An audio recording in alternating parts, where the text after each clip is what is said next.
Eu sempre que vou começar o ano, eu peço a Deus uma direção para a igreja. O que Ele quer que eu enfatize neste ano que vamos passar. E esse ano eu e a Lília tivemos uma direção muito clara sobre enfatizar a pessoa de Jesus. É um ano para você evangelizar, para você recuperar aquele fervor, aquela paixão para falar de Cristo, porque essa é a razão por que nós estamos aqui, amém? Mas eu tenho uma palavra profética para você, para este ano que vamos viver. Eu li a respeito de uma pesquisa que foi encomendada por algumas empresas do Vale do Silício. E essa pesquisa foi realizada pela Universidade da Califórnia. Eles convidaram para esta pesquisa 2.000 pessoas. Uma pesquisa de longo prazo e de um espectro grande. 1.000 destas pessoas eram pessoas altamente qualificadas, eram todos vendedores, tá? Quando eu digo qualificadas, eram pessoas com mestrado, com doutorado, pessoas que tinham feito muito curso a respeito de relacionamentos humanos, como ter melhores técnicas para vender. O primeiro grupo, altamente qualificado. O segundo grupo, sem nenhuma qualificação formal, mas com grande otimismo. Fizeram essa pesquisa ao longo de 2 anos. E eles tinham que vender um produto específico. Todo mundo vendendo a mesma coisa. Ao final de 2 anos, eles foram então fazer uma análise dos resultados e das vendas. Adivinhem vocês quem vendeu mais? Os otimistas venderam mais de 3 vezes, na média, a mais do que os qualificados. Isso fez com que o critério para a contratação de novos funcionários não fosse mais simplesmente em base curricular, mas muito mais em cima da atitude que o indivíduo tinha para com a vida. O otimismo faz com que as pessoas conquistem muito mais do que pessoas meramente qualificadas. Mas algumas pessoas vão dizer: pastor, mas há momentos na vida que não dá para estar otimista. Há momentos na vida que você teve uma perda muito significativa, ou você está passando por alguma situação, por uma miséria, por uma dor, por uma enfermidade. E eu fiquei pensando a respeito disso, e há uma certa razão nessa questão e nessa pergunta. Mas o que Deus quer falar com você hoje, queridos, é que você não precisa de otimismo, porque o otimismo, ele é baseado muito mais numa característica do indivíduo. Tem gente que é otimista e tem gente que é pessimista. Tem muito mais a ver com a personalidade da pessoa. Mas o que Deus tem para nós não depende da nossa própria personalidade. O que Deus quer falar com você hoje, que você não precisa neste ano de otimismo. Você precisa de fé. Porque a fé, ela não depende dos seus hormônios. A fé não depende das características da sua personalidade. A fé, ela é para todo o que deseja. É para todo aquele que crê no Senhor. Independente da tua circunstância, independente do teu temperamento, independente do lugar onde você vive, da classe social a qual você pertence, você pode ser uma pessoa de fé. Amém? Queridos, de 3 milhões de pessoas que saíram do Egito em direção à Terra Prometida, somente 3 entraram 40 anos depois. De 3 milhões, somente 3 entraram. Alguns de vocês vão dizer: como pastor 3? Eu só me lembro de 2. Quem são os 2 mais conhecidos? Josué e Calebe, mas tem um terceiro. Esse terceiro era José, que entrou com seus ossos. E Deus me deu uma palavra muito tremenda que eu quero compartilhar com você, porque o que impediu aquele povo de entrar na terra prometida não foi a falta de capacidade pessoal. O que impediu aquelas 3 milhões de pessoas entrarem na terra prometida foi a incredulidade. E a única atitude destes 3 homens que diferenciou os demais é a fé. Então hoje eu quero declarar para você que este ano o mesmo Deus que operou os milagres para tirar o povo do Egito vai operar milagres na tua vida, na vida da tua família, vai operar e vai levar você a cumprir sonhos que você tem e que nunca se realizaram. Amém ou não? É o mesmo Deus, o mesmo poder, os mesmos milagres ainda estão disponíveis a todos nós.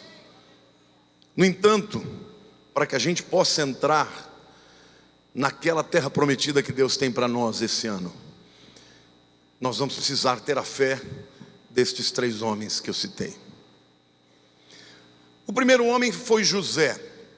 E é interessante porque lá no livro de Gênesis, capítulo 50, os versos 25 e 26, José está com toda a sua família no Egito. Vocês se lembram que ele foi para o Egito, Deus o levantou, ele se tornou governador, ele trouxe de volta os seus irmãos, o seu pai, e ali eles permaneceram no Egito até o tempo da sua morte. E ali está José, agora um homem velho, com 110 anos, diante dos seus filhos, diante dos seus familiares, e ele faz a seguinte declaração. O texto diz: José fez jurar os filhos de Israel, dizendo: certamente Deus vos visitará, diga fé, e fareis transportar os meus ossos daqui. Morreu José da idade de 110 anos. Embalsamaram-no e o puseram num caixão no Egito. José está dizendo assim para os seus filhos: esse não é o meu lugar, o Egito não é o nosso destino. Deus certamente vai levá-los para a terra prometida. Eu não vou estar presente, mas os seus descendentes irão. Então quando vocês chegarem lá, tratem de levar os meus ossos, porque eu não vou ficar aqui. Ainda que sejam os meus ossos, eles tocarão a terra prometida. A fé de José é a fé daquele tipo de gente que sabe que talvez não esteja presente no momento em que aquela bênção, aquele sonho se concretizar, mas ainda assim ele continua crendo. Ainda assim ele diz: eu estarei presente lá. Os ossos representam a história, representam o legado. Eu sou um dos pregadores que mais prega a respeito da volta de Jesus. Todo dia alguém me pergunta: pastor, você acha que é nessa geração? Eu creio. Mas queridos, eu tenho certeza de uma coisa: ainda que não seja no meu tempo, acontecerá. Ainda que não seja nos meus dias, acontecerá. E os meus ossos ressuscitarão no dia em que Jesus vier, porque é uma promessa de Deus. Então eu ainda continuo pregando, porque eu tenho certeza de que este dia virá e esta bênção estará presente na minha vida. Amém? Então fé é isso. É o indivíduo saber que ainda que ele não esteja lá, ele pode fazer parte desta corrente. Ele pode ser uma influência. Se eu estou aqui porque homens no passado me influenciaram. Durante o tempo que estava vivo, pastor Enéas Tonini era o meu exemplo. Quando eu fiz 20 anos de ministério, eu o convidei para vir falar. Ele tinha 95 anos e ele pregou de uma maneira extraordinária, com a voz firme.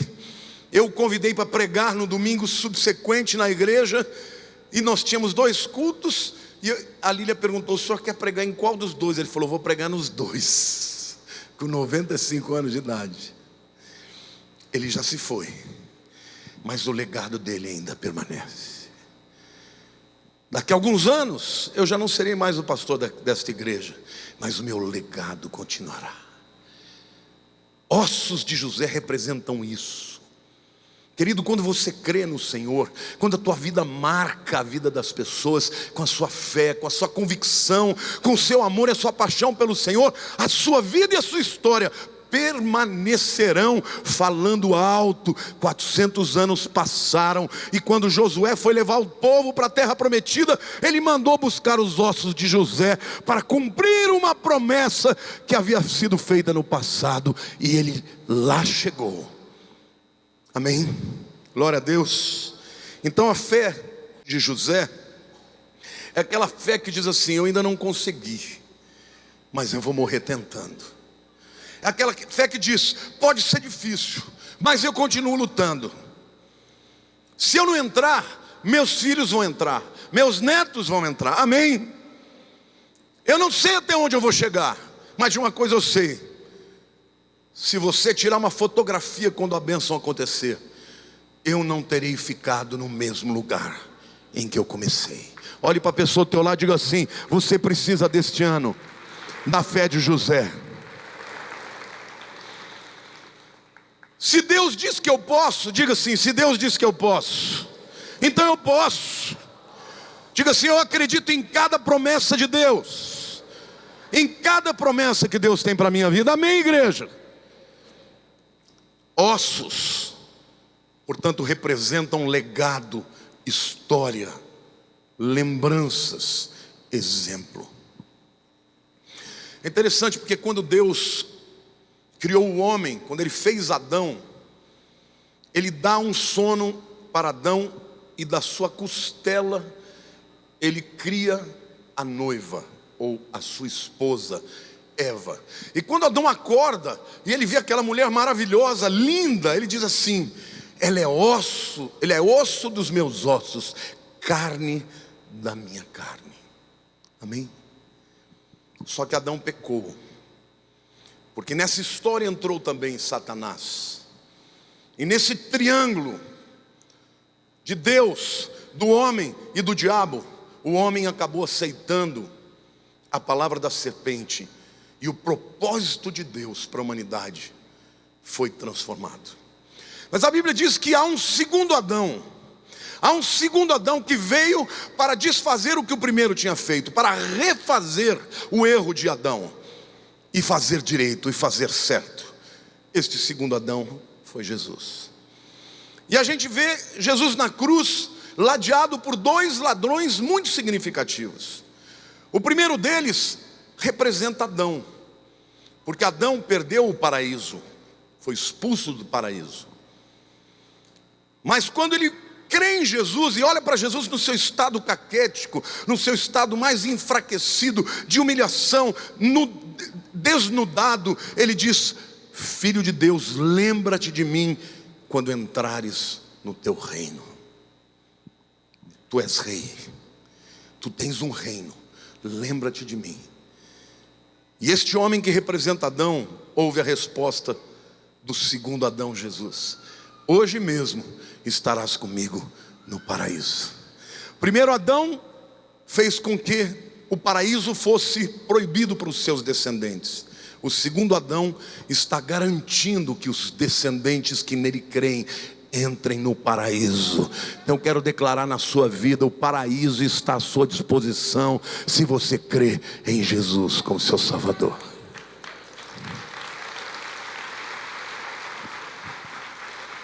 Do outro lado está aquele que representa Satanás. Ambos representam figuras caídas, e é por isso que tiveram os seus ossos quebrados. Ossos quebrados representa queda, representa falha.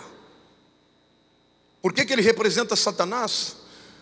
Porque Satanás, quando tentou Jesus no deserto, ele disse: se tu és o Filho de Deus, manda que essas pedras se tornem pão. E Jesus respondeu: não só de pão viverá o homem, mas de toda boa palavra que procede da boca de Deus.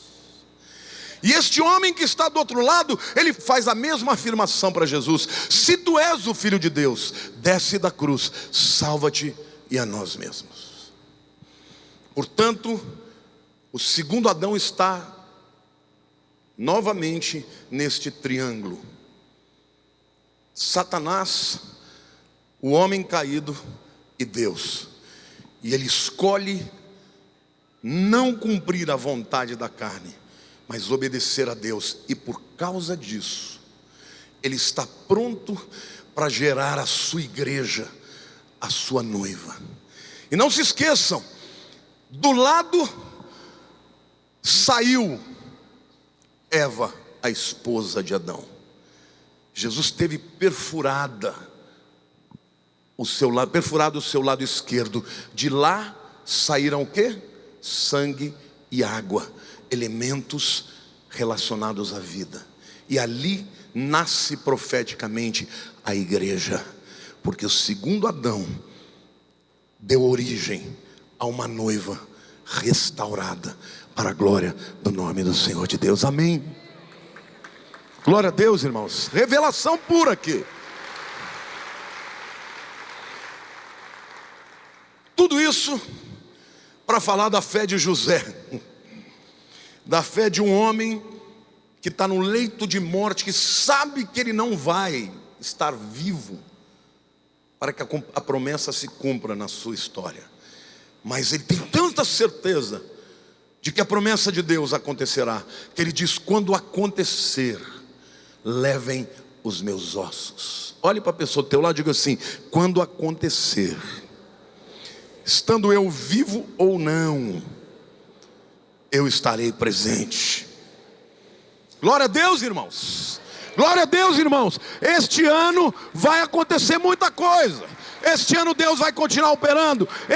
Ano Deus vai salvar pessoas. Este ano Deus vai restaurar casamentos. E você vai ver para acontecer. Mas se não vir, a sua história estará presente, porque você viveu crendo e morreu crendo, para a glória de Deus. Amém? Segunda fé que eu quero falar é a fé de Caleb. Vocês se lembram, né? Deus operou de maneira extraordinária. Os milagres que aconteceram, as pragas do Egito, mostraram o poder de Deus contra todos os deuses do Egito. Eu já preguei isso uma vez aqui, mas para cada praga que Deus levantou, era para envergonhar um deus do Egito, que era adorado e crido por aquele povo. E a última delas, vocês sabem, determinou a saída do Egito na Páscoa, no estabelecimento da Páscoa. E o povo entra com pés enxutos no deserto, e um caminho que deveria tomar 11 dias do povo, durou 40 anos, por causa da incredulidade. Então, tendo uma coisa na tua vida, se não estiver acontecendo o que você espera, continue crendo, porque só vai entrar na terra prometida quem crer. Você não pode olhar para as circunstâncias e por causa disso deixar de crer. Você tem que olhar para as circunstâncias e continuar crendo, porque se você não crer, se você duvidar, você não vai experimentar a bênção de Deus. Nada pode agradar a Deus por incredulidade. Sem fé é impossível agradar a Deus. E quando eles voltam de espiar a terra, 12 homens foram enviados. O relato daqueles espias foi terrível. Trouxeram um grande cacho de uva que precisou ser carregado por 2 homens. E eles disseram: a terra é boa mesmo, mana, leite e mel. Olha aqui o fruto da terra, é bom demais. Só que tem o seguinte: os homens que lá estão são gigantes, e nós aos seus olhos somos como gafanhotos, seremos devorados. 10 homens trouxeram um relato de incredulidade. Moisés não os enviou para dizer se era para entrar ou não. A ordem de Deus era: entrem e possuam. Moisés mandou para que estes homens avaliassem as dificuldades, as lutas, mas para que eles pudessem se preparar para a conquista, nunca para avaliar se deveriam ir ou não. Desses 10, Todos falaram contra a promessa de Deus. 2 se levantaram e se insurgiram. Caleb levantou e falou: eia, subamos animosamente, com ânimo, com coragem, e possuamos a terra que o Senhor nos prometeu. Por causa desta declaração de Josué e de Caleb, Caleb fez a declaração, Josué também creu. A Bíblia diz que Deus ficou tão indignado com a incredulidade, depois de terem visto tantos os milagres, Deus falou assim: essa geração inteira, todos os que tiverem para cima de 20 anos, porque 20 anos é a idade que em Israel o homem entrava para o exército, era um homem pleno, todos esses morrerão sem pisar a terra. E 2 homens cheios de fé, que poderiam entrar imediatamente, tiveram que esperar 40 anos, por causa da incredulidade do povo, que preferiu ouvir o relato de morte, de medo, de dúvida, do que confiar em Deus. Mas Deus falou: não tem problema, vai demorar um pouco, vocês vão envelhecer, mas eu farei com que vocês estejam bem quando chegar a hora. E a gente sabe que 40 anos depois, quando entraram na terra, Caleb vira para Josué e fala assim: Josué, está vendo aquele monte ali? Você lembra muito bem que o Senhor me prometeu através de Moisés. Então dá-me esse monte, você é o líder, mas esse monte é meu. E esse monte que ele estava dizendo que era a sua herança, era um monte que precisava ser conquistado, cheio de gigantes. Mas ele disse: eu tenho 85 anos, mas eu ainda estou forte, eu ainda posso subir, eu ainda posso lutar, eu ainda posso cortar as árvores. Eu vou tomar essa posse, essa é minha herança, é meu, e eu vou conquistar. Agora, tem gente que com 40, 50 anos já está aí: ai, quero aposentar, ai, quero morrer. Então morre, meu irmão. Eia, subamos animosamente para possuir a terra que o Senhor nos deu. Ainda há promessa de Deus na tua vida. Não desista, não descreia, continue crendo, porque Deus vai cumprir a sua promessa.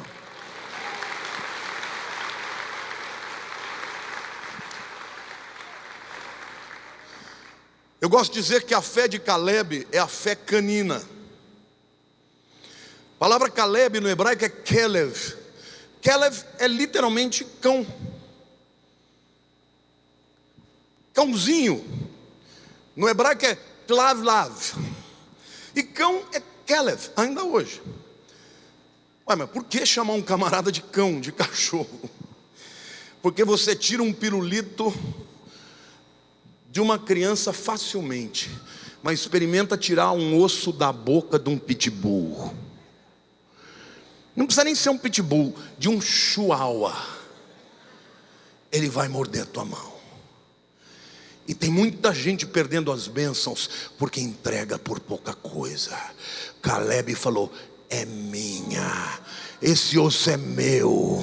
Eu vou chegar com 85 anos forte para tomar. Vai dar tempo, eu vou conquistar, eu vou derrubar os inimigos, eu vou cortar as árvores, eu vou plantar, eu vou colher. A minha descendência vai possuir, essa terra é minha. O Senhor me prometeu. Aleluia.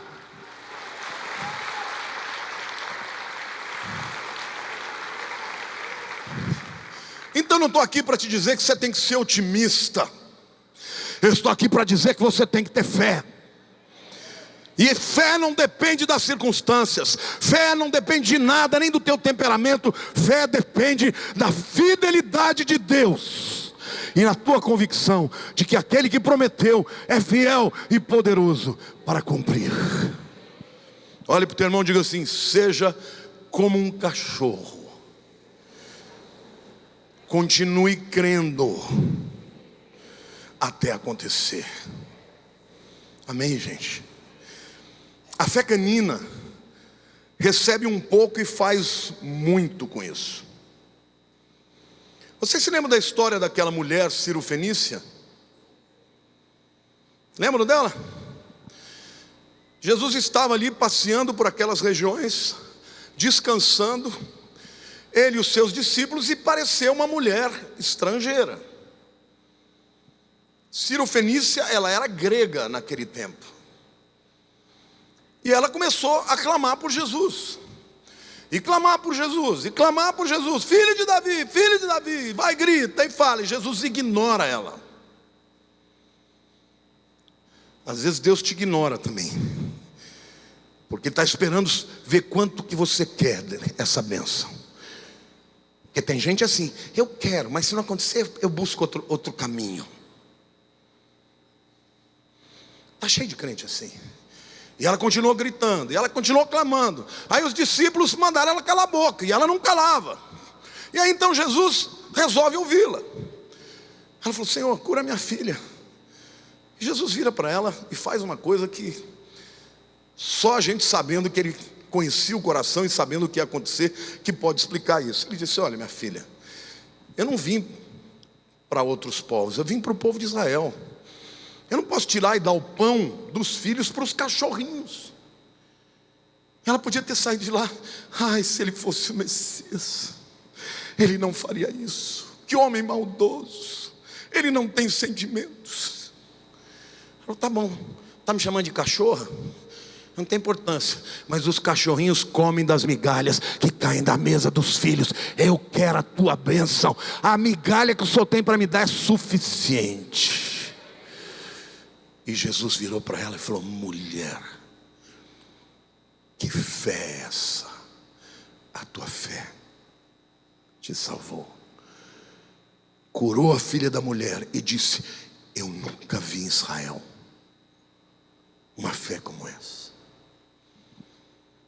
Meu querido, Deus está pedindo para você que nesse ano você pare de ser gatinho, pare de miar. Miau, miau. Ai, eu estou triste, miau. Ai, por que Deus não faz miau? Deus está falando: tenha a fé de um cachorro. Lute, batalhe, brigue. Ah, é só migalha que cai. Eu quero a migalha. Eu quero a migalha. E Deus está dizendo: eu vou honrar a tua fé. Se você tiver a fé de um cachorro, como Caleb. Amém? A fé de José, o homem que não pisou a terra, mas que cria tanto na promessa, que falou: os meus ossos pisarão. O legado, a história, um testemunho de vida que vai além da vida física. A fé canina de Caleb, que continuou crendo. Meu irmão, não estou falando de 40 dias, estou falando de 40 anos. 40 anos é tempo suficiente para qualquer um perder a fé. Este homem não perdeu. E quando chegou a hora dele pisar a terra, ele estava pronto para tomar posse dela. Se você quer ser uma pessoa vitoriosa, não é o otimismo que você precisa ter, é a fé. E a terceira pessoa que eu quero citar é Josué. Josué é o libertador. Vocês conhecem a história. A Bíblia diz que Moisés não pôde conduzir o povo para a terra prometida. Ele só pôde ver. Aí a gente fala assim: puxa, mas Deus foi duro, né? Não deixou o camarada entrar só porque ele deu uma batida na rocha quando ele devia falar com a rocha. Bom, primeira rocha representa Cristo. Na primeira vez que saiu água, Deus mandou: bata, porque a rocha tinha que ser surrada, como Jesus foi uma vez. Mas a segunda vez não tinha que bater mais nela, mas tinha que falar com ela, porque uma vez que Jesus morreu, nunca mais ele vai ser surrado. É a palavra dele que vai libertar e vai trazer a água viva. Amém? Mas Deus não permitiu que Moisés entrasse, ainda que parcialmente isso explique e responda, porque Moisés representa a lei, irmãos. E tinha um homem que estava com ele chamado Oséias. Vocês sabem quem é Oséias? Oséias é Josué. Ele se chamava Roshea. Roshea significa no hebraico salvação. E Moisés chegou para ele: eu vou mudar o seu nome, você não vai chamar mais Oséias, você vai chamar Yehoshua. A única coisa que ele fez é colocar na frente do Roshea uma letra chamada Yod, que é a letra no hebraico que é o primeiro nome de Deus, de Yahweh. Esta letra também representa mão, Yad, mão. Tanto é que no hebraico proto-babilônico, o Yod representa uma mão aberta, assim. Não assim, não punho fechado. E quando você coloca o Yod na frente deste substantivo, você tem a terceira pessoa do singular masculino. Ainda hoje, você quer colocar a terceira pessoa masculino do futuro, você põe Yod na frente. Então, Yehoshua, que é o nome de Josué, significa ele salvará. Deus mudou o nome dele de salvação para ele salvará. Josué representaria o Salvador que viria. Vocês se lembram quando o anjo Gabriel chegou para Maria e disse assim: e o nome dele será Yeshua, porque ele salvará o seu povo dos seus pecados? Não faz sentido no português. Mas se você lê no hebraico, e eu leio o Brit Hadashah, que é o Novo Testamento hebraico, diz assim: e o seu nome será ele salvará, porque ele salvará o seu povo dos seus pecados. Então ele literalmente dobra a palavra, ele repete. Portanto, Josué representa Jesus, Moisés representa a lei, o aio, apontou a direção, viu a terra, mas não conduziu o povo até a salvação.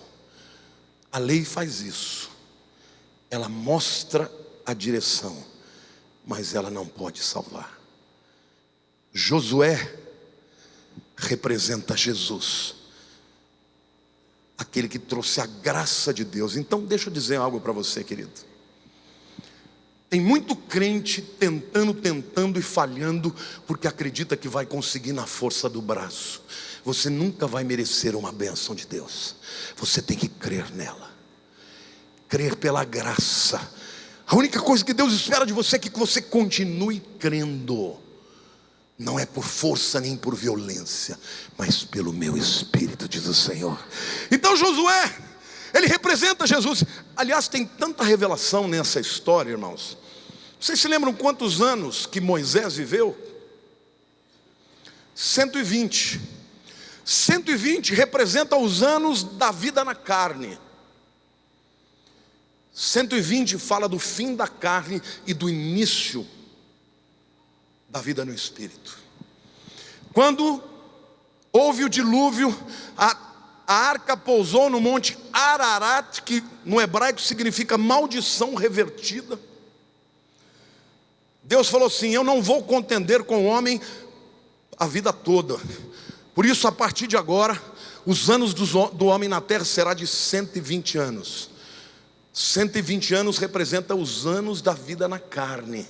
Depois começa a vida espiritual quando a gente morre. Amém? Quantas pessoas foram aqui, viram Jesus ressurreto? 500.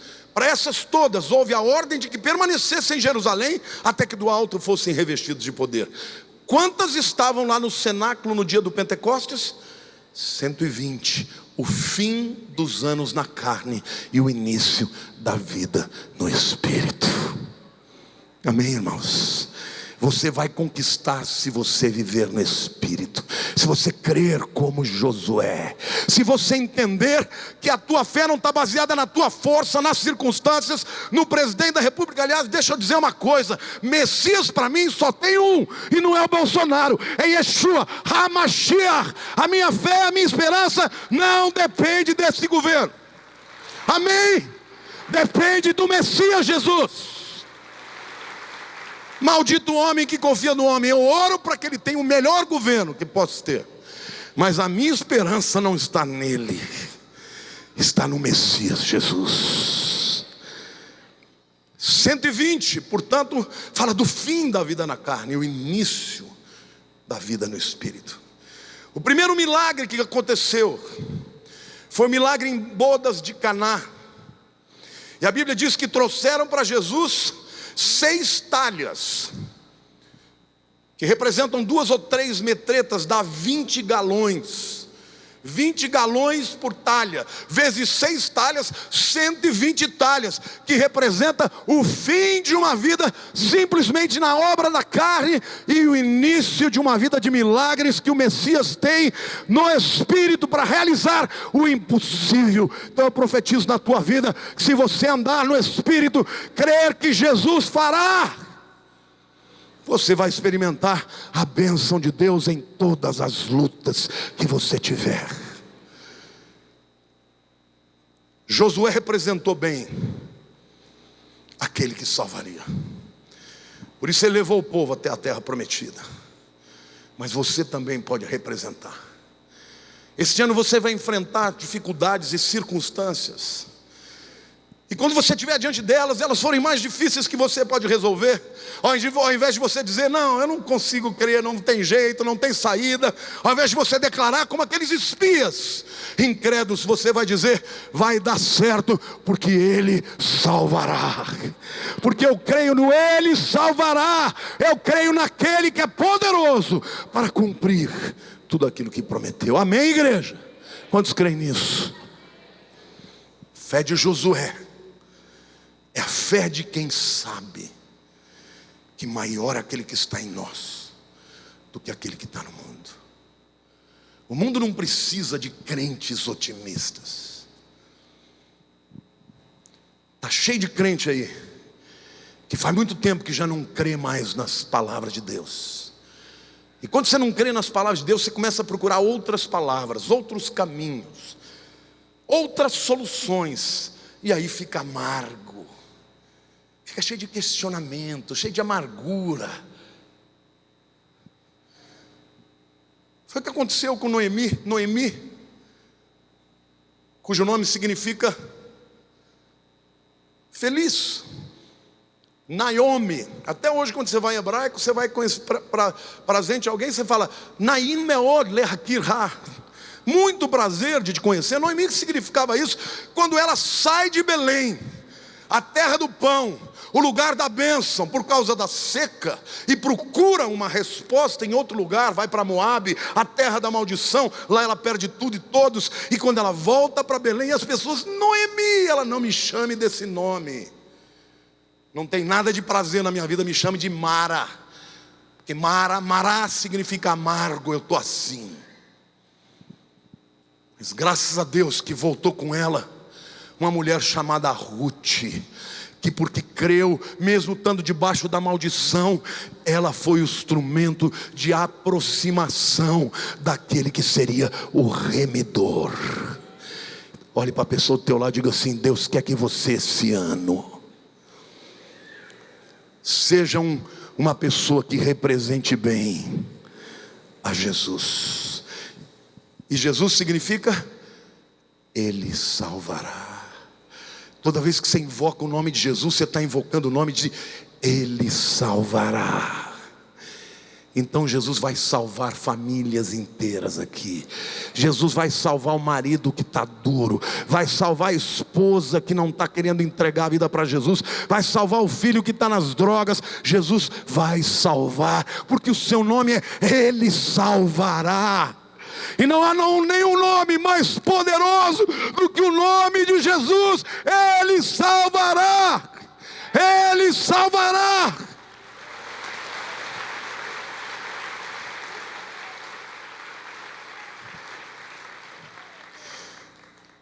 Deixa eu dizer uma coisa para você. Eu não sou contra nenhuma dessas novas tendências, mas hoje a tendência, eu vejo tantos ministérios aí, pastores acreditando que se forem coaches eles vão ter um ministério melhor. Dá licença. Dá licença. O que você precisa não é disso não, o que você precisa é de Jesus, é da autoridade, do Espírito, do poder, é da fé, é da palavra, porque ainda essa é a única maneira que vai transformar a história. Jesus ainda é o único caminho, irmãos, ainda é a resposta. Pare de colocar a sua esperança naquilo que não pode dar a vida eterna. O que você precisa é voltar a viver e crer nas coisas simples do Evangelho. Eu volto a dizer, nada contra. Eu acho que o coaching tem um papel muito interessante de treinamento na vida profissional, ótimo. Mas eu fico vendo pastores que ao invés de trazer a unção para o púlpito, ficam procurando coisas novas e novidades para levar o povo a conquistar aquilo que eles deveriam estar conquistando. É a fé de José, que é a fé que diz: eu não sei se eu vou estar vivo para ver, mas eu estarei lá, com a minha história e o meu legado. É a fé de Caleb, a fé canina de Caleb, ou daquela mulher Cirofenícia, que como um cão, luta por aquilo que quer, pelo seu osso, e nada e ninguém é capaz de tirar da sua boca. E a fé de Josué, que é aquele que representa Cristo. Você e eu, hoje no mundo, representamos a Jesus. Talvez você esteja vivendo momentos de tristeza, de decepção. Talvez o teu filho esteja desviado. Talvez a tua esposa esteja doente. Talvez o teu marido esteja em adultério. Ele salvará. Ele salvará. Diga assim: Ele salvará. Diga: Jesus, Ele salvará. Diga: Jesus, Ele salvará. Este nome é poderoso. Ele ainda está salvando hoje. Amém, queridos? Quantos aqui querem viver um ano de 2019 de vitória? Nós teremos aflições, teremos lutas, mas nós temos o nosso Senhor e Salvador Jesus. Ele salvará. A sua bênção pode estar sendo atrasada pela tua rebelião e pela tua incredulidade. Todos os dias, o que você deve fazer? Senhor, ajuda-me na minha pequena fé. Aumenta a minha fé. Eu quero ser crente. Quantos aqui querem ser mais crentes esse ano do que foram ano passado? Ser mais crente no Senhor. Voltar para o primeiro amor. Voltar a se alegrar com a promessa de Deus. Queridos, esse ano nós vamos pregar o Evangelho. Esse ano você vai ganhar vidas. Este ano você vai olhar para fora e vai olhar para aquelas pessoas que você acha que é impossível de serem ganhas para o Senhor, e vai orar por elas, vai interceder por elas, vai profetizar a salvação delas, e Deus vai cumprir a sua promessa na vida dessas pessoas que você ama. Amém? Então eu quero agora pedir que você feche os seus olhos, e que nesse momento você possa fazer uma pequena oração, pequena em minutos, mas grande no sentido de que a decisão que você vai tomar é para valer. Toda vez que você sabe que você deveria fazer isso e não faz, é porque você não está crendo que a vontade de Deus é poderosa, é boa. Você não crê que vem a solução dali, então você busca outros caminhos. Quando Jesus morreu, 2 homens estavam indo na direção oposta de que deveriam estar, saindo de Jerusalém para Emaús, porque no coração deles havia aquela mentira: ele haveria de ser aquele que salvaria o mundo. quando na verdade Ele já tinha realizado a sua obra. Então você vai dizer para Deus: Senhor, perdoa-me. Perdoe pela incredulidade. Porque o pecado que leva o mundo para o inferno é o pecado da incredulidade em relação a Jesus como Salvador.